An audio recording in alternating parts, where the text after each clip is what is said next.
اگر کسی سے یہ خطا ہو کہ وہ خداوند کا قصور کرے اور امانت یا لین دین یا لوٹ کے معاملے میں اپنے ہمسائے کو فریب دے یا اپنے ہمسائے پر ظلم کرے یا کسی کھوئی ہوئی چیز کو پا کر فریب دے اور جھوٹی قسم بھی کھا لے، پس ان میں سے خواہ کوئی بات ہو جس میں کسی شخص سے خطا ہو گئی ہے، سو اگر اس سے خطا ہوئی ہے اور وہ مجرم ٹھہرا ہے، تو جو چیز اس نے لوٹی یا جو چیز اس نے ظلم کر کے چھینی یا جو چیز اس کے پاس امانت تھی یا جو کھوئی ہوئی چیز اسے ملی یا جس چیز کے بارے میں اس نے جھوٹی قسم کھائی، اس چیز کو وہ ضرور پورا واپس کرے اور اصل کے ساتھ 5واں حصہ بھی بڑھا کر دے۔ جس دن یہ معلوم ہو کہ وہ مجرم ہے، اسی دن وہ اسے اس کے مالک کو واپس دے اور اپنے جرم کی قربانی خداوند کے حضور چڑھائے، اور جتنا دام تو مقرر کرے اتنے دام کا ایک بے عیب مینڈھا ریوڑ میں سے جرم کی قربانی کے طور پر کاہن کے پاس لائے۔ یوں کاہن اس کے لیے خداوند کے حضور کفارہ دے، تو جس کام کو کر کے وہ مجرم ٹھہرا ہے اس کی اسے معافی ملے گی۔ پوری سوختنی قربانیاں۔ پھر خداوند نے موسیٰ سے کہا، ہارون اور اس کے بیٹوں کو یوں حکم دے کہ سوختنی قربانی کے بارے میں شرع یہ ہے کہ سوختنی قربانی مذبے کے اوپر آتش دان پر تمام رات صبح تک رہی اور مذبے کی آگ اس پر جلتی رہی، اور کاہن اپنا کتان کا لباس پہنے اور کتان کے پاجامے کو اپنے تن پر ڈالے، اور آگ نے جو سوختنی قربانی کو مذبے پر بھسم کر کے راکھ کر دیا ہے، اس راکھ کو اٹھا کر اسے مذبے کی ایک طرف رکھے۔ پھر وہ اپنے لباس کو اتار کر دوسرے کپڑے پہنے اور اس راکھ کو اٹھا کر لشکرگاہ کے باہر کسی صاف جگہ میں لے جائے، اور مذبے پر آگ جلتی رہے اور کبھی بجھنے نہ پائے، اور کاہن ہر صبح کو اس پر لکڑیاں جلا کر سوختنی قربانی کو اس کے اوپر چن دے، اور سلامتی کے ذبیحوں کی چربی کو اس کے اوپر جلایا کرے۔ مذبے پر آگ ہمیشہ جلتی رکھی جائے، وہ کبھی بجھنے نہ پائے۔ اناج کے نذرانے۔ اور نذر کی قربانی کے بارے میں شرع یہ ہے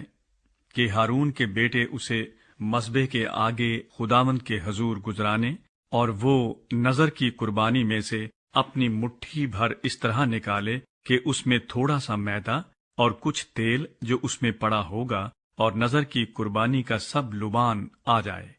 اور اس یادگاری کے حصے کو مذبح پر خداوند کے حضور راحت انگیز خوشبو کے طور پر جلائے، اور جو باقی بچے اسے ہارون اور اس کے بیٹے کھائیں، وہ بغیر خمیر کے پاک جگہ میں کھایا جائے، یعنی وہ خیمہ اجتماع کے صحن میں اسے کھائیں،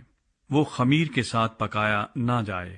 میں نے یہ اپنی آتشین قربانیوں میں سے ان کا حصہ دیا ہے، اور یہ خطا کی قربانی اور جرم کی قربانی کی طرح نہایت پاک ہے۔ ہارون کی اولاد کے سب مرد اس میں سے کھائیں، تمہاری پشت در پشت خداوند کی آتشین قربانیوں میں سے یہ ان کا حق ہوگا، جو کوئی انہیں چھوئے وہ پاک ٹھہرے گا۔ اور خداوند نے موسیٰ سے کہا کہ جس دن ہارون کو مسح کیا جائے، اس دن وہ اور اس کے بیٹے خداوند کے حضور یہ چڑھاوا چڑھائیں کہ ایفا کے 10ویں حصے کے برابر میدا آدھا صبح کو اور آدھا شام کو ہمیشہ نذر کی قربانی کے لیے لائیں۔ وہ توے پر تیل میں پکایا جائے، جب وہ تر ہو جائے تو اسے لے آنا۔ اس نذر کی قربانی کو پکوان کے ٹکڑوں کی صورت میں گزراننا، تاکہ وہ خداوند کے لیے راحت انگیز خوشبو بھی ہو، اور جو اس کے بیٹوں میں سے اس کی جگہ کاہن ممسوح ہو وہ اسے گزرانے۔ یہ دائمی قانون ہوگا کہ وہ خداوند کے حضور بالکل جلایا جائے۔ کاہن کی ہر ایک نذر کی قربانی بالکل جلائی جائے، وہ کبھی کھائی نہ جائے۔ خطا کی قربانیاں۔ اور خداوند نے موسیٰ سے کہا، ہارون اور اس کے بیٹوں سے کہہ کہ خطا کی قربانی کے بارے میں شرع یہ ہے کہ جس جگہ سوختنی قربانی کا جانور ذبح کیا جاتا ہے وہیں خطا کی قربانی کا جانور بھی خداوند کے آگے ذبح کیا جائے، وہ نہایت پاک ہے۔ جو کاہن اسے خطا کے لیے گزرانے وہ اسے کھائے، وہ پاک جگہ میں یعنی خیمہ اجتماع کے صحن میں کھایا جائے۔ جو کچھ اس کے گوشت سے چھو جائے وہ پاک ٹھہرے گا، اور اگر کسی کپڑے پر اس کے خون کی چھینٹ پڑ جائے تو جس کپڑے پر اس کی چھینٹ پڑی ہے تو اسے کسی پاک جگہ میں دھونا، اور مٹی کا وہ برتن جس میں وہ پکایا جائے توڑ دیا جائے، پر اگر وہ پیتل کے برتن میں پکایا جائے تو اس برتن کو مانج کر پانی سے دھو لیا جائے، اور کاہنوں میں سے ہر مرد اسے کھائے، وہ نہایت پاک ہے۔ پر جس خطا کی قربانی کا کچھ خون خیمہ اجتماع کے اندر پاک مقام میں کفارے کے لیے پہنچایا گیا ہے، اس کا گوشت کبھی نہ کھایا جائے، بلکہ وہ آگ سے جلا دیا جائے۔ تلافی کے نذرانے اور جرم کی